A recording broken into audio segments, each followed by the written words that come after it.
Hello, so this is Kelsey. First of all, I wanted to do a quick overview of the Edward Gaming vs. Royal Never Give Up series that we watched yesterday.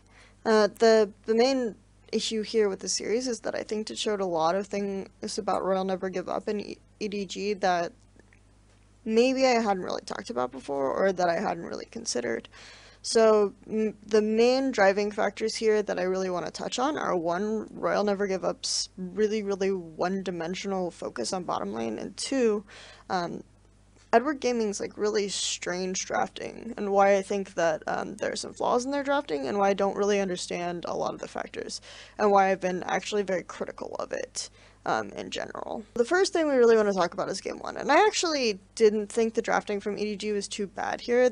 My biggest problem with it was going to be not necessarily the Kha'Zix pick, which a lot of people focused on, because Kha'Zix is a champion that it wants to sort of be in a situation where the enemy team doesn't have a lot of crowd control, doesn't have a lot of tanks. So you're fulfilling some of these areas to an extent where you have not a lot of tanks until the Maokai pick.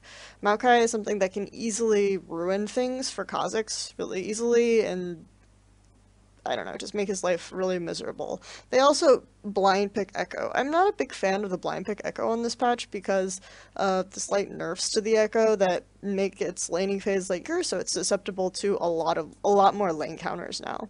I think in general Maokai is a better pick for a lot of these situations, and Edward Gaming's composition relies a lot on getting these picks a lot more, whereas Royal Never Give Up's composition is going to be strong in late game teamfights. The reason why I am okay with some of the late game bent of Royal Never Give Up's composition with the Graves and the Victor in particular is because I feel like Victor provides a lot of anti-dive in situations, so it allows you to scale up a little bit more carefully. The other thing is that they do end up banning the Braum, so that's going to remove a lot of the counter from Victor. Even in general, I don't have the biggest problem with these drafts. I think the EDG's drafts a little confusing to me because, again, Kindred goes completely through. I'm not really sure why people think that it's cool to just completely ignore the Kindred pick now, because I think that Kindred ult provides a lot of stuff against things like, for example, Victor or Graves later on in the game that would have been really useful in this game. But for example, throughout the entire D&D series, they just kind of ignore the Kindred pick a lot. And both of these junglers are good Kindred players, both these teams know how to play around Kindred, so to me that just seemed really awkward because the ult is still strong, it still provides pressure. I like the Caitlyn pick a lot from Royal because it gives them a lot more early game strength as well as some late game pressure. Of course, if they the mid game might be a little bit difficult for them to get over, but I think that their composition has a lot of movement, a lot of mobility, so I would have advised in this case for them to go ahead and take the lane swap. Even if, okay, the Karma and the Caitlyn have longer range than their counterparts in EDG's comp, I think it's still, like Ashe and Bard have a ton of laning pressure anyway, so it's just going to be more beneficial to kind of get the lane swap going. Start getting a head start on taking a lot of these turrets, open the map so that if you're in situations where you can get these types of fights where you can utilize your AoE really well, instead of waiting to get picked off, instead of moving around the map much later in the game when Edward Gaming's composition is better, I think that that's a good approach from RNG. The Ryze first pick, a lot of people in China criticize them. If you go to the Chinese message boards, they criticized Royal Never Give Up for leaving Ryze open in 2 of the 3 games in the series. And while I think that, yeah, Ryze still has a lot of potency, and things like 11 Ryze nerfs just lessened a lot of how scary he can be in the late game, so he doesn't necessarily have this infinite comeback mechanic, because some of his late game scaling of the base damages was nerfed, and the fact that his overload cooldown no longer, or sorry, his desperate power cooldown no longer lowers as you add extra levels, It's not as free, he doesn't get as much wave clear. In general, it's a lot harder for his scaling to be as worth. He's still an extremely good champion, and I think like it was smart for EDG to first pick him here. But I think, for example, like picking Viktor into Ryze is really good because you can use the gravity fields to counter a lot of Ryze's movements, to make it harder for him to get into fights. You can drop the ult on him easily and he can't get out of it as well. There's a lot of ways to get through his shield, things like this. So I think that that's part of why, and the long range in general in Viktor and how it has superior wave clear.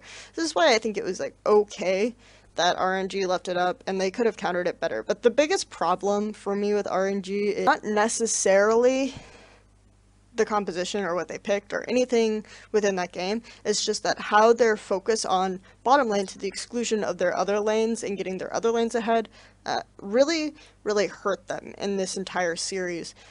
You look at Edward Gaming and you look at Royal Never Give Up, and going into the series I kind of thought to myself, okay, this should be an easy win for, this should be a win for Royal Never Give Up. They have a lot of weird decisions in the early game, and we'll talk about that more in depth as we get into the game.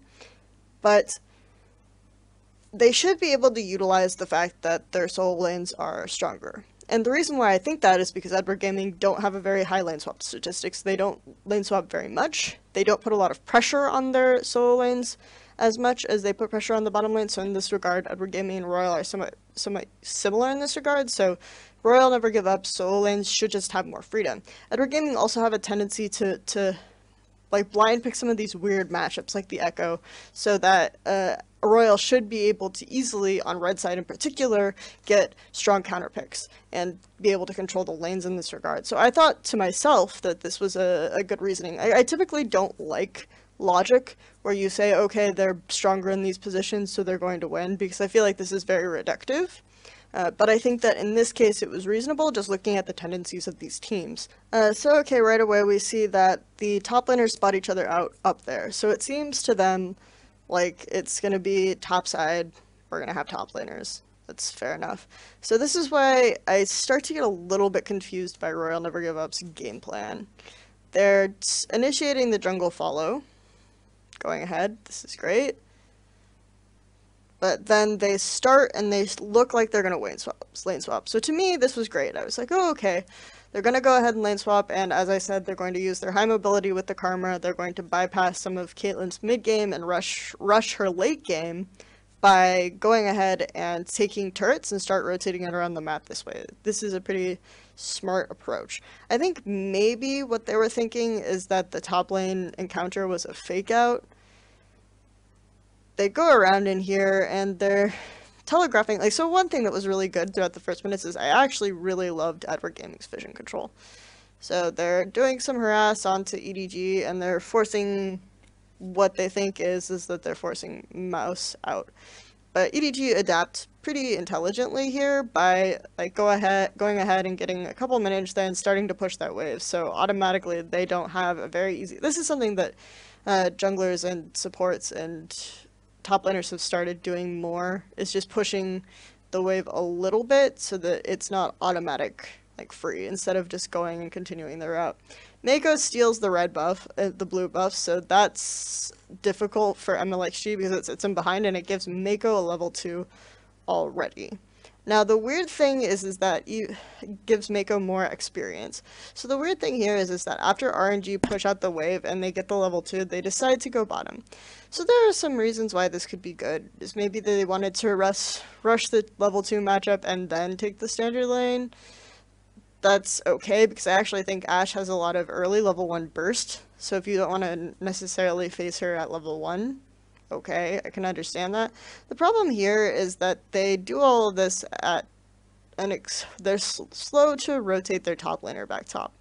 And Mouse becomes the beneficiary of a lot of the farm. In the lane here, Mouse is able to just like start zoning the Echo a little bit, or start zoning a little bit off. It's not disastrous yet. It looks like he's freezing a little bit. We can't really tell because the camera's not up there, but Edward Gaming decide they want to commit to the lane swap, and this is why this decision is fine for them to revert the swap, because you would think that when UZI and Mata were doing it, that they were going to that they were assuming that Deft and Mako would stay bottom when they reverted the swap. But the problem, so instead of buying a Cull, they buy a pair of boots for UZI. Deft buys the Cull because he knows that he's taking the farm sacrifice, or the wave sacrifice, in exchange for his top laner to get ahead of Looper. This is pretty smart because I think right now, Echo has a poor laning phase, so you want to compensate for that and get him a little bit further ahead. So this is a smart decision by Edward Gaming to take advantage of the fact that Royal really wanted the 2v2 and just end up in a situation where maybe their AD carry is going to be a bit more behind, but he has a Cull, so this position is slightly more advantageous for him, and Mouse is extremely far ahead of Looper already. As you can see, he's level 3, Looper's still level 2, and Looper is being forced to, because he wants to save his TP, go all the way bottom. So when I think to myself, they're saving Looper's TP, what I assume is that they're going to try to make a play on the top lane before Mouse's TP comes back up.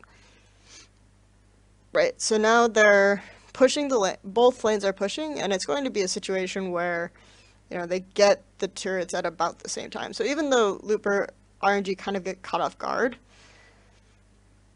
they're fine because of how well the UZI and Mata have been able to cultivate and push the wave, and I mean, Looper is now 2 levels behind Mouse, so that's really unfortunate. I honestly think he should have just TP bot. They're going to go ahead and grab the dragon. They're leaving Looper to get the CS while they get dragon, so that's a good thing. Because Echo is now rotating bottom, and because there's no turret there to catch the CS, he's going to be able to just kind of push out. Let's make sure he puts the ward down so I'm not completely insane. Yeah. And he knows that they want the 2v2 bottom.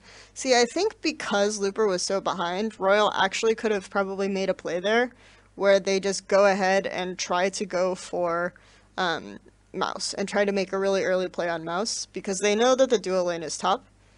And the other situation is that they know that Scout has burned his TP to get back to lane already. So there's not really a danger of him coming in, and Mouse already burned his TP like super awkwardly, and that was visible to the enemy team as well, so they could have probably made like a cheese play to try to get Looper back into the game, but instead they do this. And now that the wave has been pushed to Mouse, he's going to get like the next wave of CS, and he's still going to be ahead of Looper. Alright, so taking a look at what the junglers are doing, I'm gonna back this up a little bit because I don't think we quite caught it. So we know that Mata is top and he's roaming around here. Usually, when that happens, the jungler is kind of nearby, especially if you look at Royal's tendencies and their pathing, so this is like a safe assumption to make. So, EDG immediately start moving back because they know Mata is coming. They assume that there are 2 under the turret here. Looper backs, okay, he has TP. What I think they don't know is that Mouse also has TP, doesn't have TP. I don't think they accounted for the mastery for some reason. And Looper teleports in. Alright, so this is the teleport play that they wanted to make. Clearlove is there because they've been aware that Royal is about to come up and make this play since they spotted Mata in the bush, and I think they also assumed that MLXG was there. So I just think this path was like super telegraphed. Clearlove knew they were coming and they miscalculated Mouse's TP, so suddenly they're in a really, really awful position. That all stemmed from the fact that their top laner, they sacrificed their top laner a lot, and now Mouse is like extremely far ahead.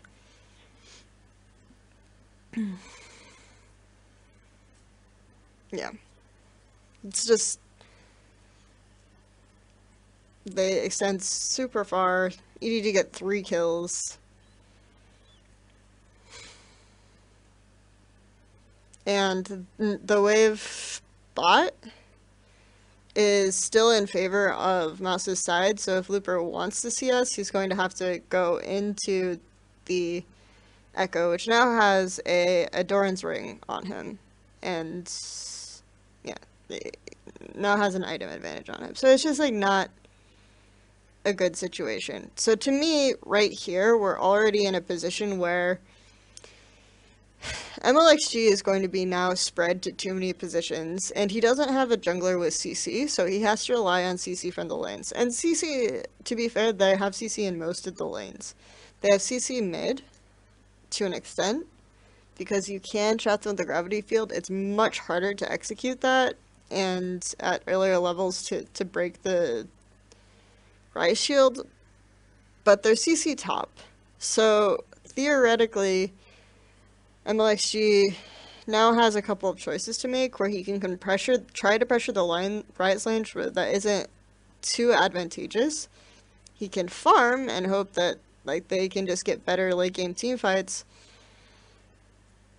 or he can try to mitigate the disaster that's bottom. I really don't think he should try to mitigate the disaster that's bottom. Instead, they're going to try to make several plays on the top lane. They're going to fixate on the fact that their bottom lane is behind. It's just, yeah, this game, but again, for me, this really goes back to the fact that they fixated on the bottom lane at the expense of Looper. And they wouldn't have had to make this kind of desperate play, this telegraphed sort of play, if Looper wasn't also so far behind. They could just rely on the fact that Maokai Teleport is always going to be stronger, because you have to really set up a flank to get the Echo TP. Echo isn't going to be usually as useful as the Maokai late game, and then also Echo isn't as strong in lane anymore. They kind of buffed his ratio, so he's a little bit better late, but it's just, I don't know. Like, for me, this was a big problem, and it really bothered me that Royal are prioritizing, first of all, having like this weird scaling jungle pick, and getting this 2v2 matchup to the extent of where they should be strong, which is in their solo lanes, and they haven't been able to like pressure their solo lane advantage very well at all in this game. Okay, I'm not going to actually look at game 2 in any real depth, but I am going to go ahead and look at the picks. One of the things that this game went as I had expected it to. RNG banned the support picks that they didn't want to deal with, and they decided this is the way that we're going to kind of get the lanes that we want, and we're just going to pressure them. So they have Caitlyn and Karma here, so they think that they have a huge 2v2 range advantage. They can zone Sivir fairly well with some of these trap situations. Sivir just is not in as good of a position in this matchup. I don't necessarily like Sivir with Azir as a rotation either. I think it was fine before, because when you put Azir up and you put his wall up, you can create a lot of free space for Sivir to just be extremely safe. But since the duration was nerfed, I don't think that that's as accurate, so it becomes more relevant that now when Azir wants to fight, he has to set up Sand Soldiers. So if Sivir comes in to collapse, that's not necessarily an optimal situation for Azir to fight in. I think that the Gragas is also not the best, because RNG is taking like the preferred aggressive jungler now. To be honest, I think that the Kindred pick would have still been fine here, especially if you're going to have to commit to the Kindred and get knocked up as the Rek'Sai, and you're just going to be in the range of the ult.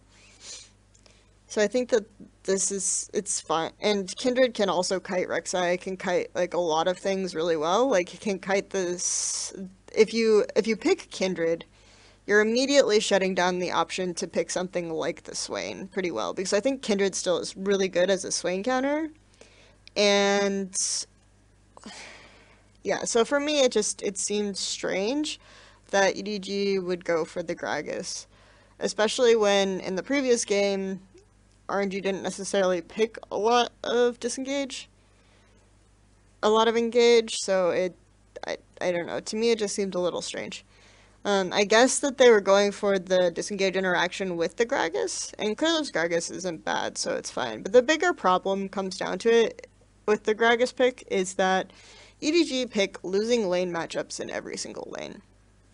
And they have a low pressure jungler. And this is a theme that I've seen with Edward Gaming drafts starting from before, before they even brought Rapid Star on. So some of the comments that I made on Twitter towards Rapid Star, it was very justified for him to be like upset with me, say that my comments were productive, because they weren't. Like, it's very accurate that my comments weren't productive, but EDG have been making these mistakes for a while. So it naturally has to do with something on the team or someone on the team making these calls.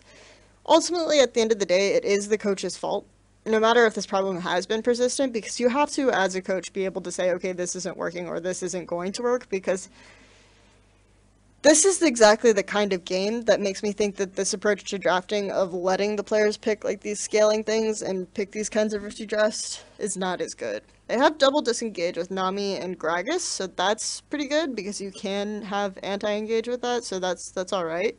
But at the same time, when every lane is going to lose, picking all of you're saving your support for last, and you're picking all of your lanes first. You have your Sivir and your Azir picked in first rotation. So immediately you know that you can sort of counter Azir. I think with some of the Azir nerfs, like already the matchup between Victor and Azir was kind of one-sided. I think Azir ultimately won just because Azir was much better able to push out at all sort of levels and keep that pressure on. But I think with the old duration nerfs and other factors, like it's not as good, and Victor actually might be good in that matchup now.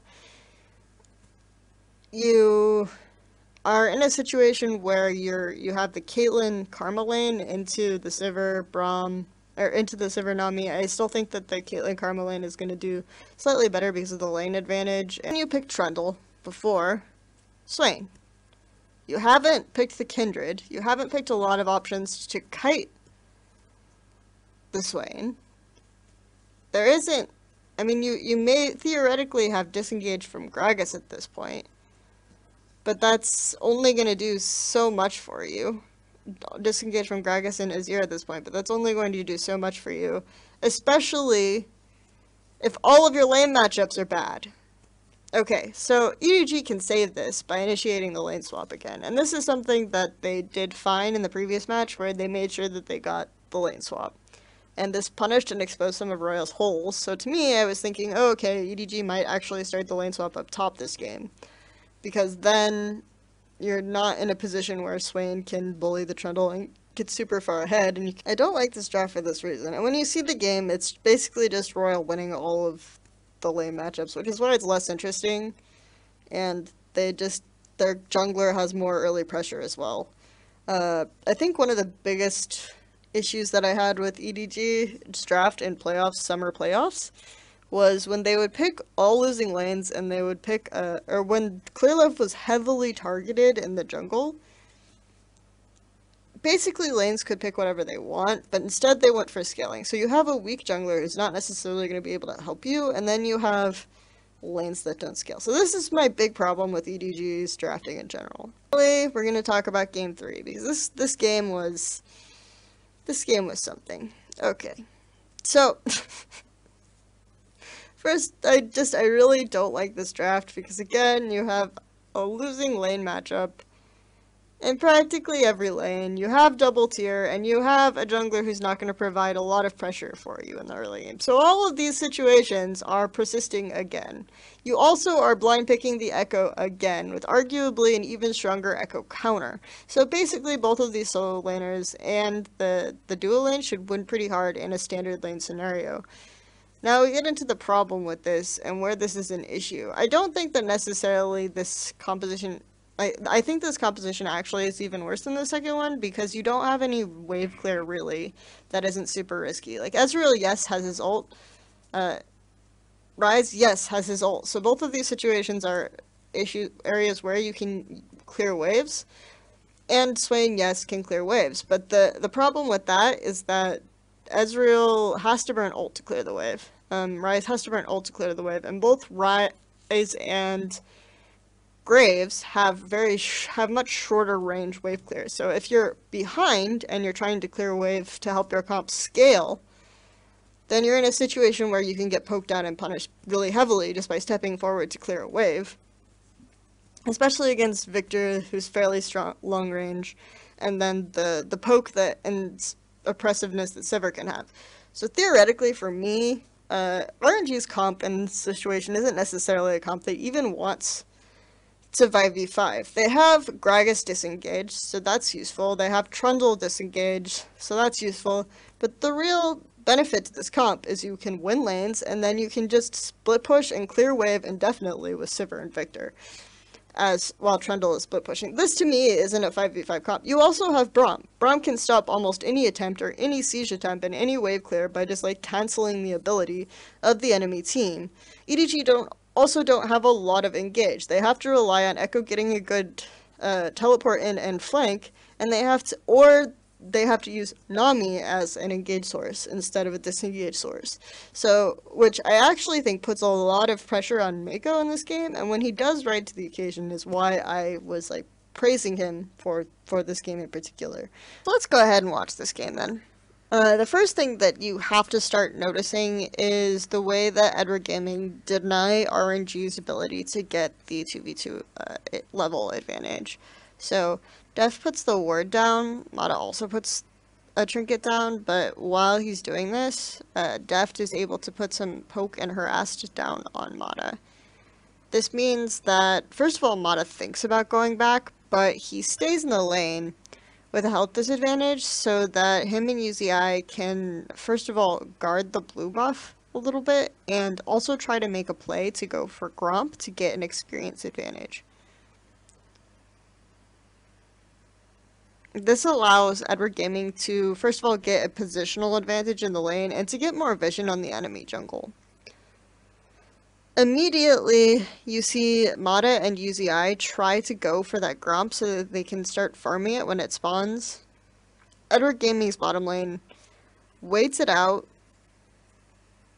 They know that there's a ward here because Deft wasn't able to get it. And so they managed to pull RNG off of the Gromp because RNG know that the bottom lane are coming up. Then Edward Gaming, because they also have this positional advantage in lane, begin to start to zone them off. Mata lands the Q here, and immediately RNG commit to that. They get a Q off from UZI, and Mako is forced to flash. Immediately, Mata flashes back in again, and they get the kill onto Mako. And this is where I think UZI meshes up a little bit. Instead of staying and autoing after they end up stunning Deft because of the Braum ability, UZI is walking away. If UZI had just stayed in place and auto Deft, they probably would have gotten that double kill. It doesn't really matter ultimately because Deft ends up getting the 2v2 anyway, and at this point, you need to start looking at other lanes and trying to get other lanes ahead. Because Scout burns the teleport, let's just watch this trade again. See, he's flashing in, they get the stun up on Mako twice in a row, and so they're able to get rid of Mako pretty efficiently. UZI, a lot of times, when he could just be auto-attacking and standing in place and auto-attacking, kind of just walks away while Deft chases after him and stands in place and autos. There are a couple situations where that happens. The most egregious one is when Mata succeeds in actually stunning Deft there, and UZI is still running into the bush instead of trying to get another auto off on him, when they probably could have killed him there. Of course, Mouse teleports, not Mouse, oh gosh, Scout teleports in and doesn't get anything from it, because Deft just manages to get the double kill on his own after Mako is dead. So Mako only got one assist, but then he is going back to lane with a CS disadvantage and no teleport. So right away you have Xiaohu able to begin to pressure this lane a little bit in this matchup, even more. It's unfortunate Clearlove also came bottom and they got yet another kill with Mako and Clearlove on UZI, so he's just going to be even more behind when Deft comes back to lane. But the good news is that they both still have strong matchups in the solo lanes, even if bottom lane is kind of SOL. they can easily just get ahead on their Victor, get ahead on their Trundle, because really all they need for the split push strategy to work is to get enough wave clear on Sivir and Sivir and Victor, and then use the Braum to counter some of the attempts to counter the wave clear from the rest of the team while Trundle split pushes. Of course, let's take a look at this matchup and how it proceeds, because it ends up being a situation where Trundle and Victor have a very sizable CS advantage, and Edward Gaming continues to commit to this bottom lane, and RNG follows suit. They also continue to fixate on the TP bottom. They also continue to try to mitigate some of the bleeding that their bottom lane is doing, when to me, they just really need to be in a situation where they're ceding the turret, almost, to Edward Gaming, and they're maybe even freezing on the Sivir, or immediately rotating mids to intercept Edward Gaming's attempt to get more from them by combining the forces of the mid lane and the top lane, or going for more grouped fights where they can attempt to pin down Deft with the engage from the Braum, but they can try to push him in with some of the ult from MLXG or something of this nature in these types of dragon fights or situations like that. Because as it is, continuing to tunnel finish on the spot lane is not a strategy that works well for Royal. Take a look now, we flash forward, there have been a lot of kills onto Deft. He's now nearly 100% kill participation, him and Mako.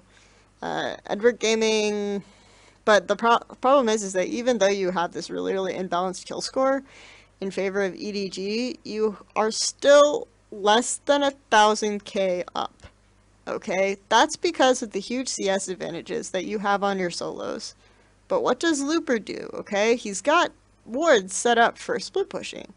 He's got wards in the river, he's got wards in the enemy jungle that should be able to aid him in setting up a split push, and that's unfortunate.